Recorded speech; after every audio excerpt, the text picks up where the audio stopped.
Hello and welcome to this meeting. My name is Philipp Christophel. I'm a solver developer for SAS Institute, and I will talk today about the implementation and use cases of a commercial decomposition solver.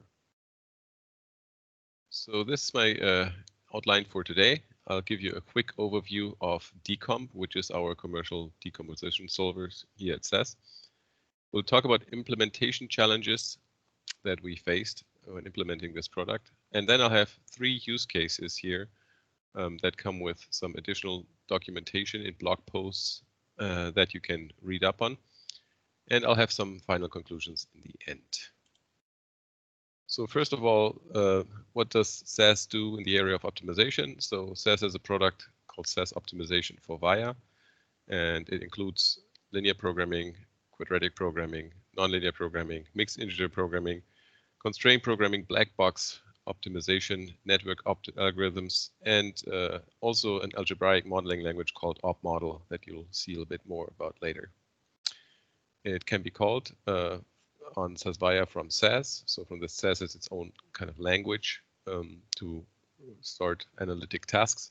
But it can also be called from Python, Lua, Java, R, and through REST APIs. There's also a Python modeling package available called SAS OpPy. Now, what is DECOMP? So DECOMP is one of the solvers in SAS optimization. You can think of it as an alternative way to solve linear or mixed integer linear programs. And in fact, it can be completely replace the normal algorithms used to solve LPs or MILPs, because it also features automatic Danzig-Wolff decomposition. I'm pretty sure you heard quite a bit about Danzig-Wolff decomposition before and about the single bordered block diagonal form or the double bordered block diagonal form. So I'll not go into all the details about this anymore, but you probably remember that for a decomposition, Danzig-Wolff decomposition, you need one of these forms. So you need some definition of these blocks in the optimization problem you try to solve. So in our commercial product, you can either have an algorithm trying to find blocks in a given problem, or the user can specify which kind of blocks it wants to try to use for the Danzig-Wolff decomposition. I'll go into more detail about this later, but this is the rough idea about what DECOMP is. And to give you some real-world motivation here, in this case, we have a real-world example. This is from a pharmaceutical company, a major pharmaceutical company that I probably cannot name here, but they wanted to solve this problem. And what you see here is a visualization of the constraint matrix, of the non-zeros in the constraint matrix. And it doesn't really look much like any kind of block diagonal structure. But as it turns out, if you know what the blocks are, you can rearrange the constraint matrix and get a picture like this, in which we in fact have 610 small blocks, a very good coverage of the constraints, a full coverage of the variables. So we have a perfect single diagonal block structure here that can be used for Danzig-Wolff decomposition. And in the specific example, we can try either using the branch and cut algorithm, so the normal way to solve a mixed integer linear program. And in this specific case, it would run for an hour and get a decently good solution, 2.45% away from proven optimal, but after an hour, and this is not a particularly big problem. But using the DECOMP solver in this specific example, we can solve it in just 35 seconds to optimality, because we can utilize the block structure and Danzig-Wolff decomposition to solve it much faster. And that's why it can be helpful to have the choice to use a decomposition solver. Some problems just work really well with it. So, and of course, there's the question, which one should we use? There are a few non-obvious differences I would want to point out.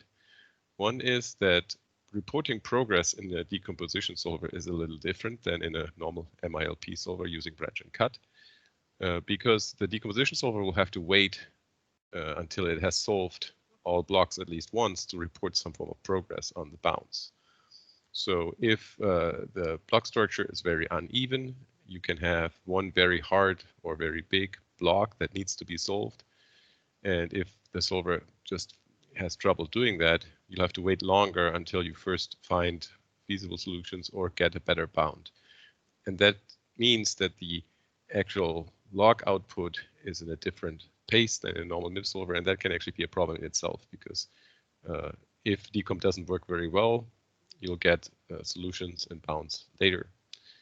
On the upside, in decomposition solver, you have very good ways to use parallelization, and that means you can actually use the blocks can be solved individually with a set of threads, and that can give a very nice parallel speed up, especially compared to a branch and cut, where parallelization can be sometimes not very efficient because of the unevenness of the branch and bound tree.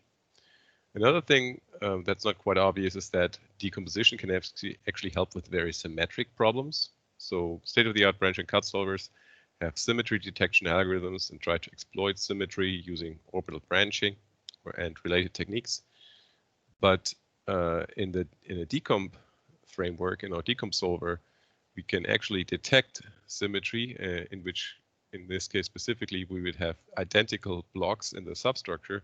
So we can actually save some effort by only solving it once and apply the solution over and over again, and it can help very much in solving instances very quickly. And that goes even beyond what the symmetry handling in branch and cut solvers can do. In the direct comparison between the two choices to solve MILPs, we can also use it for LPs, but MILPs are the more interesting use case, really. So in the direct comparison between branch and cut and automatic decomposition, the situation is that about 85% of the time branch and cut wins. So the normal MIP solver is usually the best way to solve an MILP problem. But that also means that in 50% of the cases, decomposition works well. And when decomp works well, it actually typically crushes these instances and solves them in a much better time, with much better solutions or much better bounds. So while decomposition only works rarely, if it works very well. So the natural idea here would be to say, well, then let's choose automatically which of the solvers we use.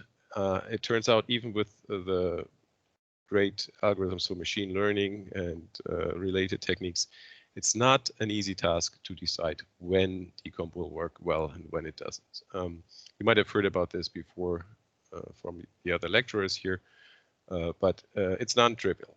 So the choice that we've made so far is that we kind of avoid the problem by typically using the MILP solver, but the branch and cut algorithm actually uses, you could think of it as a primal heuristic that calls the decomp solver under the hood. And if the decomp solver crushes the problem, then we actually apply it inside the MILP solver to gain some benefit from that. So some implementation challenges that we had with our decomp solver. When implementing any form of decomposition, the challenges are there's many challenges. I'm just pointing out one that I think is really interesting and very much related to my work, and that is that you really have to think about the reliability of your linear programming LP solvers. So the branch and cut algorithm uses simplex algorithms a lot, and so does the decomposition solver, of course. There's a few differences. So branch and cut relies very heavily on warm-started dual simplex solves, because in branch and cut, the typical warm start situation you have is that you're changing bounds or add rows. In both cases, the dual simplex is the solver to use, since your dual solution stays dual feasible. Rarely, you'll also use a primal simplex inside a MIP solver for some heuristics, for example, but it's dual simplex most of the time.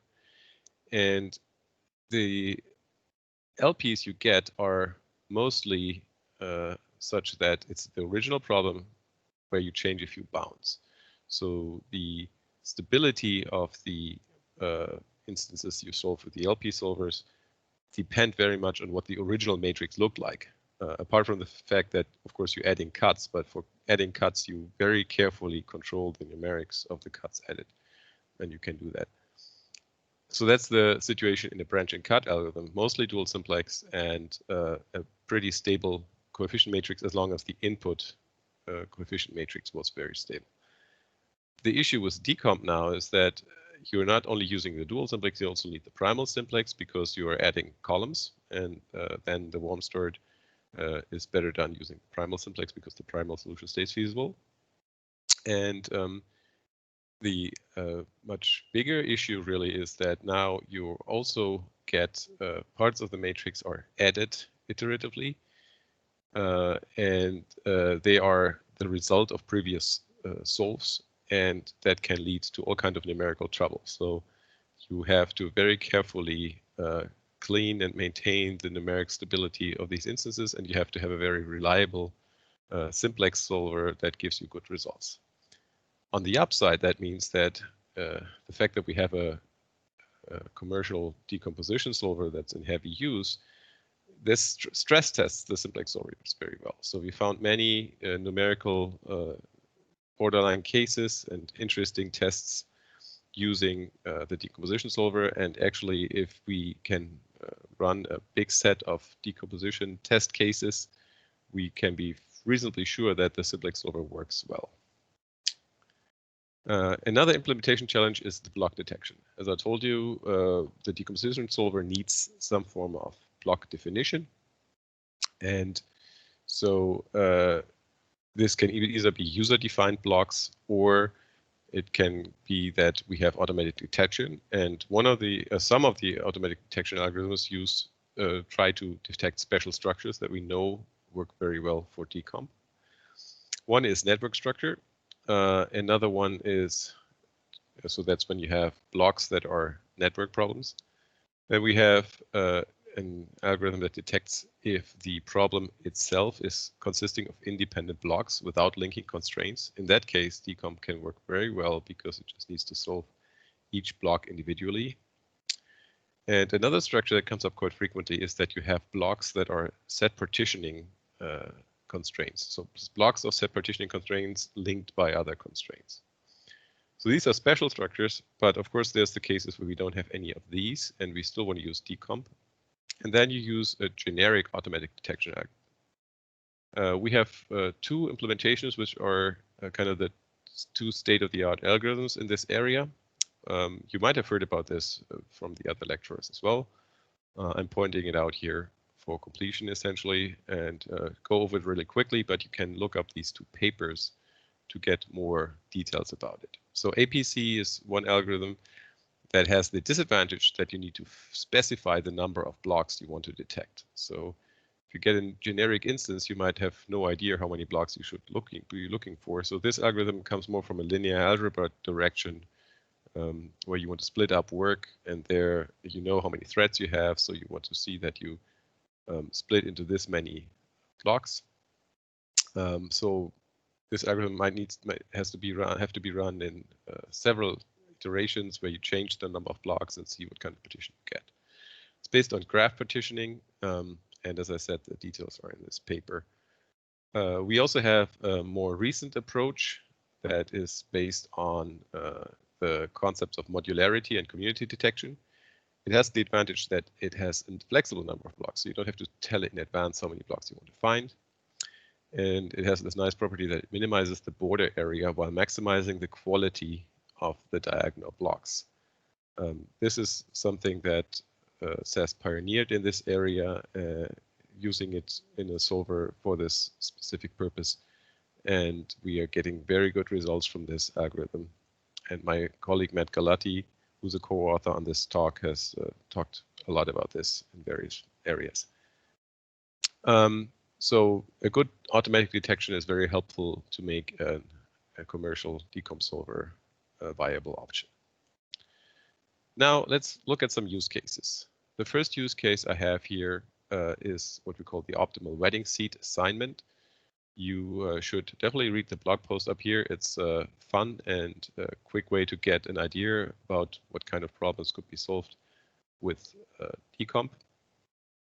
So please go ahead and read that. And there's also a bit more on the Ryan Foster branching, which is used here. I gave the link here to read up on. And once you did that, come back here and I'll tell you a bit more about this. Okay, I assume you read the two links here. So what I wanted to show here is that in this nice little example, it actually works that we detect the blocks automatically using the set method. So that's set partitioning substructure. And the blog post also had a piece of code that shows you how a user can define blocks very easily in our op model programming language. And that's the takeaway from this example is something you can do with decomposition. The performance is much better, and how in practice it works to define blocks for decomposition. Now, the second use case here is the kidney exchange problem. There's a lot of literature on this kind of problem. Decomposition is just one way to deal with it. And I gave you the link to the blog post, and we also have an example in our documentation with a bit more code on things. So I would say go and read up on these two links, and then I'll tell you a few more words about this.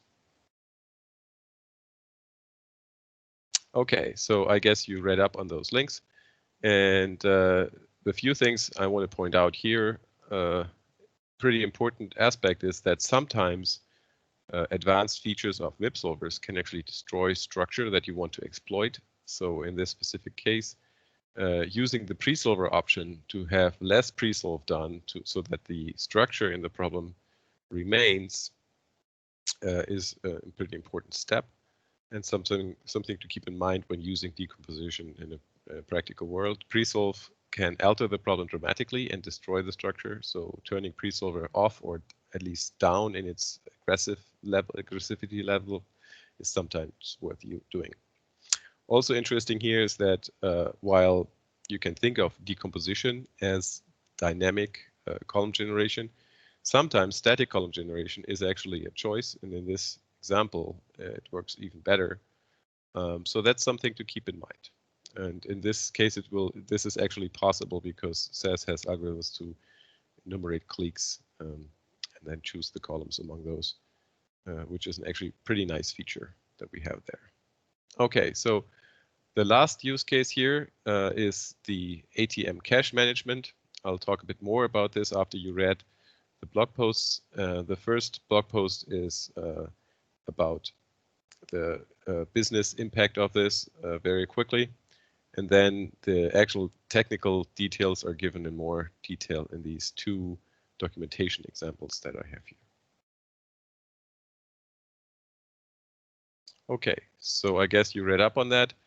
Let's go look at the ATM cache management from a project perspective. So this was a real-world project with the big bank in Asia, as you've seen in the first blog post. And the outset of the project was that they had transactional data for 3 months. And then there were two parts of the project. One forecasting problem, trying to estimate how hourly demand for each ATM.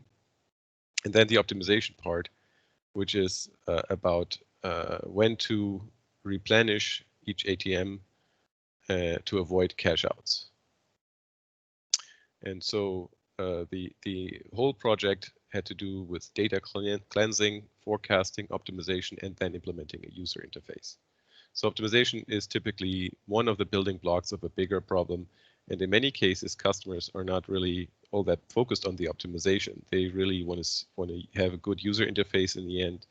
And they're concerned about what data they need. And the optimization is typically not what in their focus, but it can be a very important aspect in actually doing the project. So in this specific project, with this big bank, they started out with having 391 cash outs in their historical data, and they did 11,424 replenishments, so refills of ATMs. And when SAS optimized this for them, they went down to 15 cash out events and a lot fewer replenishments. And that meant that, of course, the customers would be a lot happier if they had fewer cash outs. Just think about how often did it happen to you that you go to an ATM and you didn't get the money you wanted. I guess it's really very rare. So if it would happen, you'd be very unhappy about that. Apart from the customer satisfaction, there's also the aspect that with fewer replenishments, you can have a smaller fleet of trucks, or you can use them more efficiently. So they projected savings of $1.4 million in this project.